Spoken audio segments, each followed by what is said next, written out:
Good morning বন্ধুরা, আজকে হলো 2 অগস্ট। এখন 10টা বাজে। সবাই ঘুম থেকে উঠে পড়েছি। আর অনেকক্ষণ আগেই ছেলেটাকেও একটু আগে ডেকে তুললাম, স্কুল যাবেও, তো ওর জন্য টিফিনটা বানিয়ে দিই। কিছুটা খেয়ে যাবে আর টিফিন নেবে কি দেখি, আর আমাদের জন্য কি বানাবো দেখি। চলো আজকে সারাদিন কী করি সব তোমাদের সাথে শেয়ার করবো। ওকে, তোমরা হয়তো ভাববে সাত সকালবেলায় আজকে কেন লিপস্টিক পরে আছি। রোজ রোজ কেমন ফ্যাকাশে মার্কা দেখতে একদমই ভালো লাগে না। তো ভাবলাম আজকে একটু লিপস্টিকটা পরলে একটু ফ্যাকাশে ভাবটা একটু কমে, তো তাই জন্যই পরলাম। কিন্তু চোখটা দেখি একটু প্রবলেম হচ্ছে, খিচুড়িটা মনে হয় ভেতরে ঢুকে আছে। চলে এসেছি রান্নাঘরে একবার ঢোকা মানেই ব্যাস ওখানেই পুরো টাইমটা চলে যাবে। তো শুরু করি এক এক করে, সব কিছু করতে তো হবেই, করতে যখন হবে তাহলে শুরুই করে দিই। চলো, আর একটা জিনিস তোমাদের সঙ্গে শেয়ার করি। এর আগে একদিনকে ভিজিয়ে রেখেছিলাম, আবার কাল রাত্রিবেলাও ভিজিয়ে রেখেছিলাম, দেখাচ্ছি কী কী। এই যে আমন্ড আর ব্ল্যাক রেজিন, তো এটা এখন একটুখানি ছুলে ছেলেটাকে দেবো, আর আমি দুটো খাবো। ওর বাবার জন্য রেখেছি, শাশুড়ি মা তো বললেও খেতে চায় না, সবসময় বললে। তো দেখি ওনাকেও একবার জিজ্ঞাসা করে একটা যদি খায় তো ভালো, বয়স হয়ে গেলে আর ওই সমস্ত বেশি করে মেনটেন করা উচিত। তো দেখি কি বলে। চলো, শাশুড়ি মাকে বাদামের কথা জিজ্ঞাসা করাতে উনি বলল না। তো এদিকে আমি চা বসিয়ে দিয়েছি, একটু গরম জল নিয়ে নিলাম, খাবো করে ছেলেকেও দিলাম। দেখা যায় ওটা।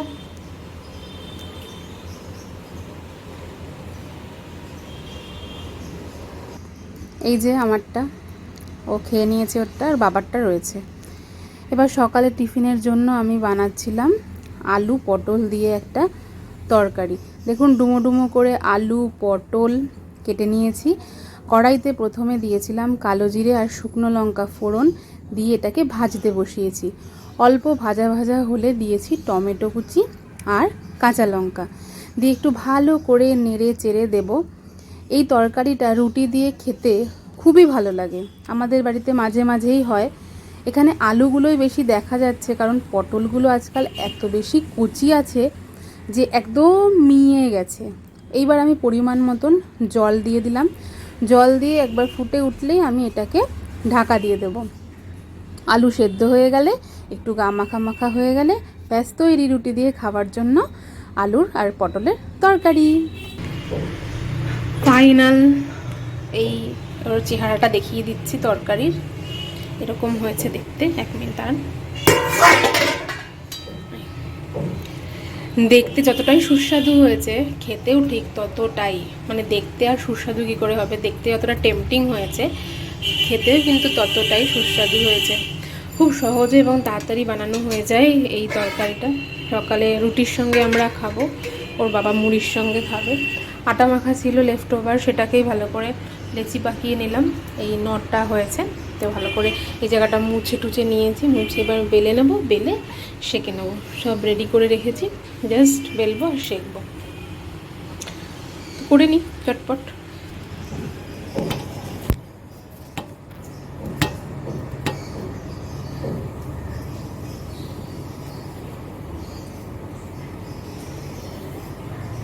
আটা মাখা থাকলে রুটি করতে বেশিক্ষণ টাইম লাগে না।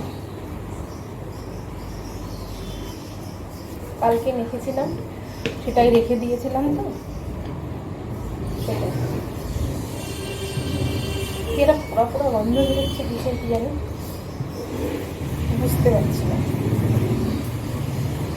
আমার দিদিমা আমাকে আটা বেলা ভালো করে রুটি গোল বেলা শিখিয়েছিল। তারপরে তার আগে অবধি আমি ওই ইন্ডিয়া পাকিস্তানের ম্যাপ, অস্ট্রেলিয়ার ম্যাপ, আফ্রিকার ম্যাপ এরকম হতো। দিদিমা যখন আমাকে ট্রিকটা শেখালো, তারপরে আমার এই সুন্দর সুন্দর গোল রুটি খাওয়া শুরু হলো। ট্রিকটা হলো এটাই, প্রথম আর কি, এখন আর অতটা লাগে না, বেশ অনেকটা করে গুঁড়ো আটা দিতে হবে, তবেই ভালো সুন্দর গোল বেলা হয়। আর আরেকটা জিনিস, সেটা হলো প্র্যাকটিস। রুটিটা হলো একটা অভ্যাসের ব্যাপার, যে যত দিন ধরে রুটি বানায় তার রুটি ততটাই পারফেক্ট হয়। আমি রুটি বানাচ্ছি ওই 2010 থেকে, রোজ বানাই না, তবে বানাতে তো হতোই। 2010 থেকে এখন হয়ে গেল 2024, 14 বছর। 14 বছর ধরে রুটি বানাচ্ছি, গোল না হয়ে যায় কোথায়, তাই না বলুন? এখনো যদি গোল না হয় তাহলে কি বলবো, কিছু বলার নেই। গরমকালে আমার রুটি বানাতে একদমই ভালো লাগে না, শীতকালে ঠিক আছে। অবশ্য 14 বছর বললাম ঠিক, 14 বছরের মধ্যে বেশ কয়েক বছর আমি রুটি মেকারে রুটি বানিয়েছি। প্রথমের দিকে রুটি মেকার ছিল না, পরে তারপরে কিনেছিলাম। তো এখন আর রুটি মেকার নেই, বেলে করতেই আমি বেশি প্রেফার করি, ভাল লাগে আর কি। আগে আবার ভালো লাগতো না। ওই গরমকালটাতে সত্যিই খুব কষ্ট হয়। এই বেলতে বেলতে ধরুন 1 ফোঁটা ঘাম রুটির উপরে পড়ে গেলেও কেমন হবে ব্যাপার। যাই হোক, সেই দিনগুলো কাটিয়ে এখন চলে এসেছি, এতগুলো বছর কাটিয়ে দিয়েছি আর করে নিই আমি তাহলে। হয়ে গেল টিফিন খাওয়ার পর্ব। এইবার বিছানাটা গুছিয়ে ঘরটা ঝাড় দেব। ও মা, বিছানা গুছাতে এসে দেখছি কোলবালিশ আর বালিশটা একদম চপচপে ভিজে। ছেলের বোতল থেকে জল পড়ে দুটো দারুণ ভিজে গেছে। তো কি করব, এবার এই দুটোকে নিয়ে আমাদের বারান্দায় একটু রোদ্দুর খাওয়ানোর জন্য রেখে দিলাম, যাতে একটু রোদ্দুরে অন্তত একটু শুকিয়ে যায়। তো এই দেখুন, দিলাম সব রোদ্দুরে। আর যে সমস্ত জামা কাপড়গুলো শুকিয়ে গেছে সেইগুলোকে আমি তুলে আবার ঘরে নিয়ে এলাম। আর যেগুলো হালকা হালকা ভিজে আছে সেগুলোকে আমি আবার একটুখানি রোদ্দুরের মধ্যে ওলটপালট করে দিয়ে আবার আমার ঘর ঝাড় দেওয়ার কাজে লেগে পড়লাম। এই একটা কাজ, ঘর ঝাড় দাও, বিছানা গোছাও, মানে সকালবেলা উঠেই সঙ্গে সঙ্গে আমি করতে পারি না, একটুখানি ওই দিকে এগিয়ে নিয়ে তারপরে আমাকে করতে হয়। তো এই যে দেখুন, বিছানা দেখা জায়গাটা তো আপনারা জানেনই কোথায় থাকে। ঝাঁটফাট দিয়ে নিলাম, ঘরটা ঝাড় দিয়ে নিই।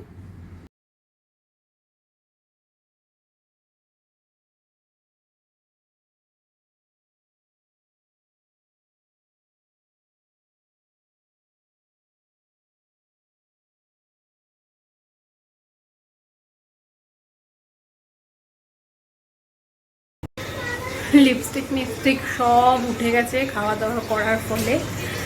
আর এখন বাজে 2টো, আমি রান্না করছি। কি রান্না করছি একবার দেখিয়ে দিই। ভাত হয়ে গেছে, উপর দিয়ে দিয়েছি। এখানে চলছে মাছ ভাজা, মাছের ঝোলের আলু। এখানে ছেলের জন্য ডাল সিদ্ধ, পটল আর বরবটি দিয়ে। এখানে মাছ নুন হলুদ মাখানো রয়েছে। আর একটা, এটা হচ্ছে উচ্ছে ভাজা, কড়কড়ে করে উচ্ছে ভাজা। শাশুড়ি মায়ের খুব খেতে ইচ্ছা করেছে বলে একদম বেশি করে তেল দিয়ে কড়কড়ে করে ভেজেছি। ছেলের আলু ভাজা, মাছ ভাজা। মাছের ঝোল করে দিতে চাই, অনেকবার করেও দিয়েছি, মুখে নড়ছে না। তা ঠিক আছে, যেটা খায় সেটা দিয়েই খাওয়াই। আপাতত ডাল খাচ্ছে 2-4 দিন ধরে দেখলাম, তো আজকে ভাবলাম ডালের মধ্যে 2টো সবজি দিয়ে দিই, সেটা দিয়ে না হয় খেয়ে নেবে। খায় কিনা দেখি, এখনও জানি না। ওর বাবার সঙ্গে বসে আছে, স্নান করাবো ওকে, স্কুল থেকে এসেছে। একটা ডিম সিদ্ধ খাইয়ে দিয়েছি, ব্যাস।